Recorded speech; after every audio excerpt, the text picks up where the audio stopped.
Pessoal, hoje aqui em casa aproveitamos o Dia Mundial de Atenção ao Diabetes para falar sobre essa condição que afeta milhões de pessoas em todo o mundo.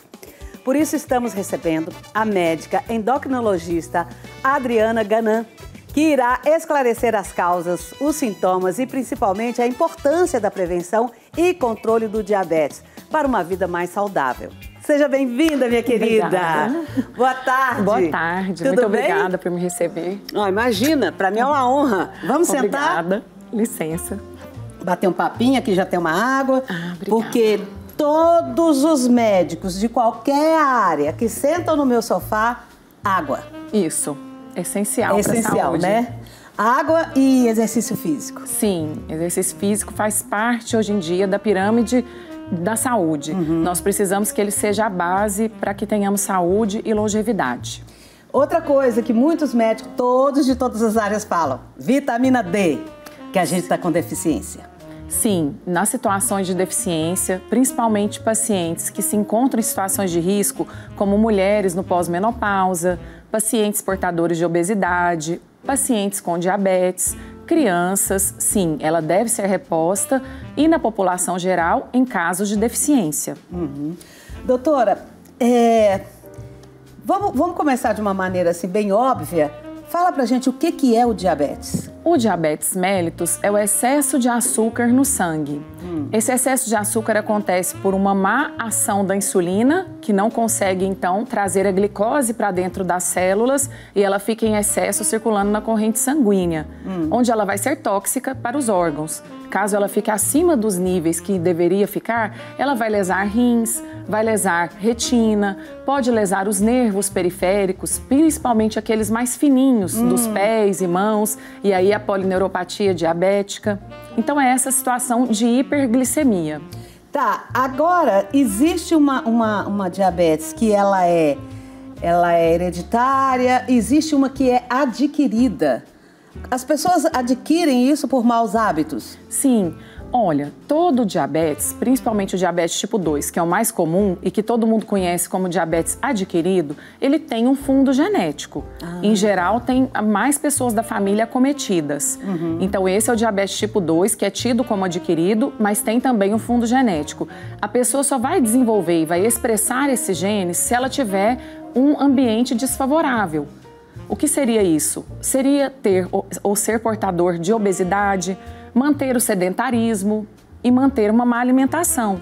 Então, o que vai determinar que ela manifeste o diabetes mais cedo ou mais tarde, ou que ela talvez nunca manifeste, são essas questões. É o bom estilo de vida, ou a escolha do estilo de vida. O diabetes, que é o diabetes não adquirido, diabetes que colocam como genético, né?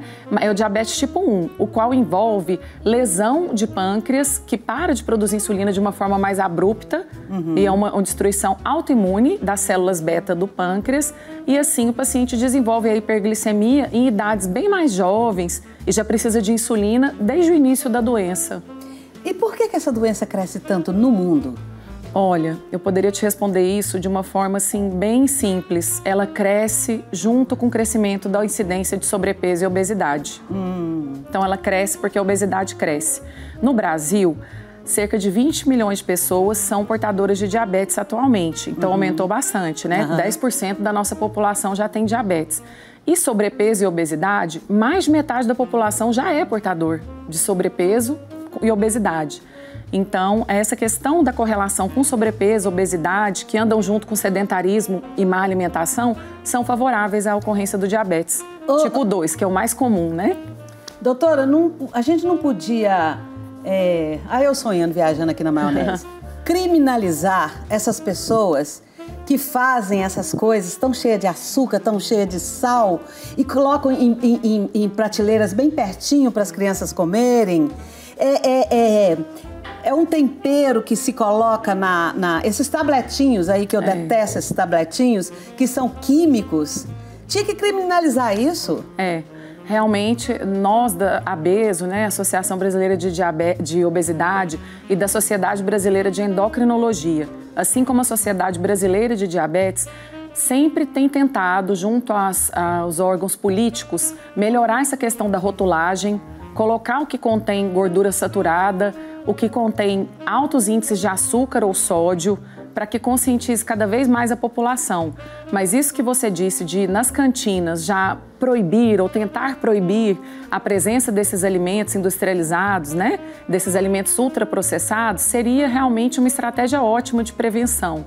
Ainda não conseguimos fazer isso em larga escala, ainda não conseguimos que todas as escolas sigam essas regras. Nós observamos bastante divergência de escolas com cantinas saudáveis e escola com cantinas que contêm barras de chocolate, alimentos ultraprocessados.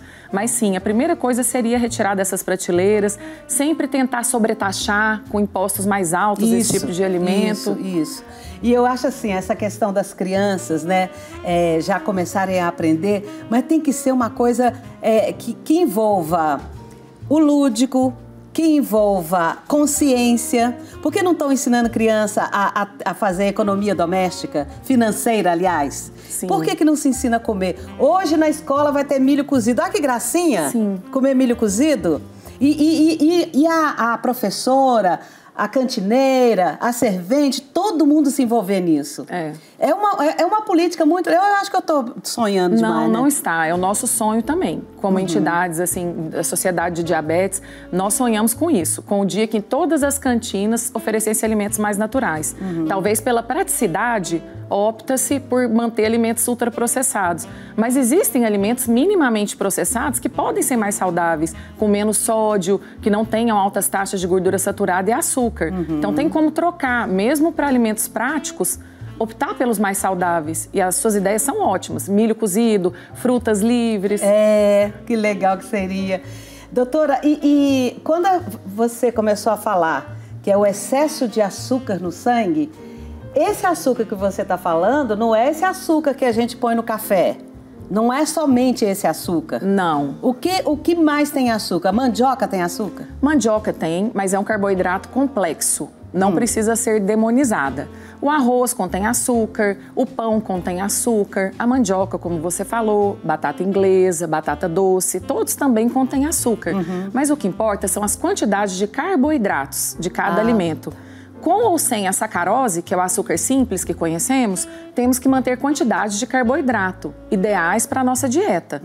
Então tem que se manter os gramas de carboidrato ideal por refeição, principalmente para um paciente portador de diabetes mellitus.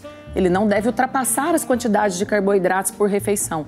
E sim, o mínimo de sacarose, o mínimo de açúcar simples.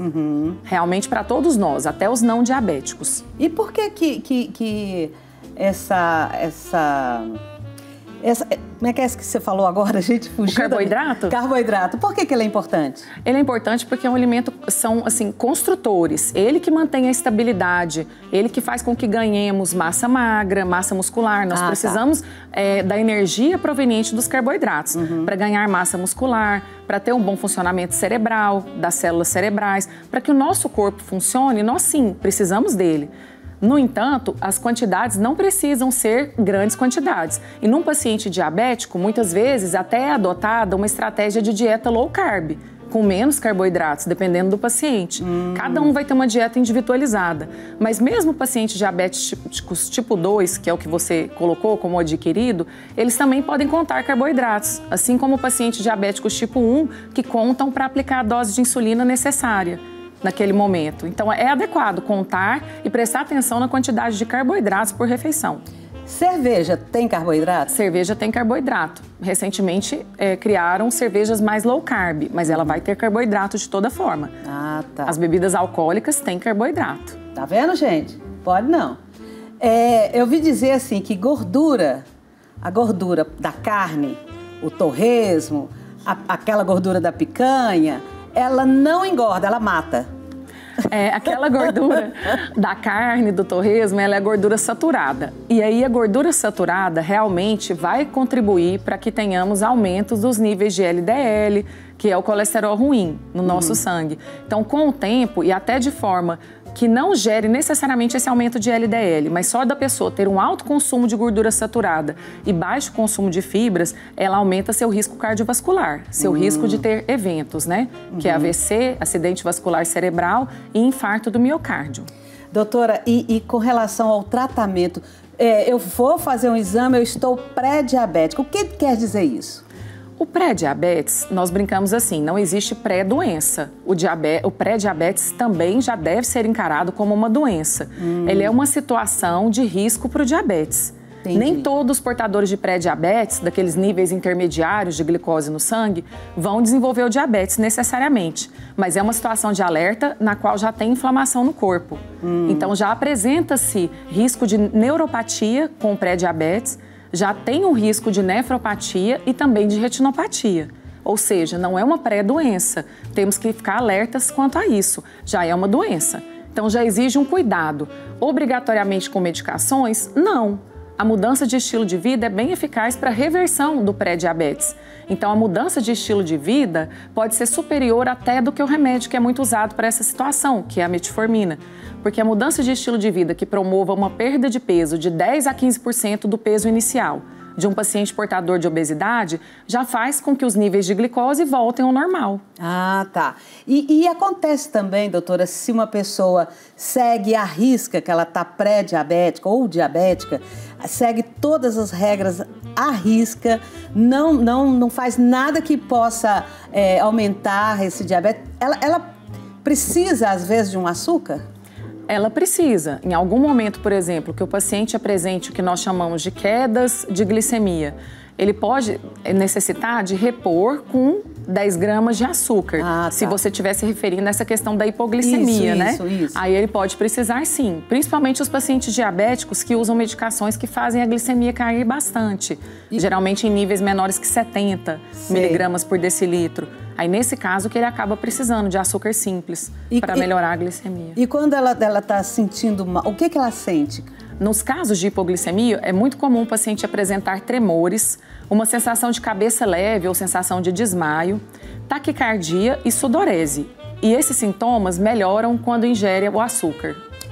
É a sensação de morredeira. Sim, uma fraqueza intensa e alguns já de muito tempo de diabetes ou que já usam insulina há muito tempo podem até apresentar realmente um desmaio não precedido desses sintomas de taquicardia e de tremor que eu falei, o que é mais perigoso ainda. Doutora, e se fizer um tratamento certinho, com exercício físico, controlar a alimentação, essa pessoa pode viver a vida inteira e mais 6 meses? Sem as consequências graves do diabetes, como os rins, a visão. Sim, essa questão do controle que você falou é o mais importante. O paciente diabético, tanto tipo 1 quanto tipo 2, tem que fazer a automonitorização dos níveis de glicose, porque muitas vezes ele não sente nada e está com os níveis sempre acima do que deveriam estar, ou oscilando demais, em altos e baixos. Então ele precisa estar atento e manter aquela glicemia de jejum entre 70 até 130. E a glicemia após refeições, 2 horas depois, menor que 180. Isso e são as metas preconizadas pela Sociedade Brasileira de Diabetes.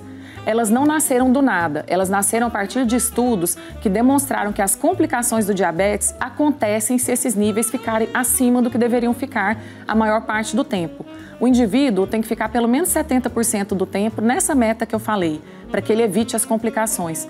Foram grandes estudos realizados, o DCCT, que foi de diabéticos tipo 1, e o KPDS, que foi feito em diabéticos tipo 2, que estabeleceram essas metas. E essas metas de hemoglobina glicada, que é a média do controle dos últimos 3 meses, menor que 7. Se o paciente se mantiver assim, ele reduz demais o risco dele de ter complicações crônicas, em mais de 30%.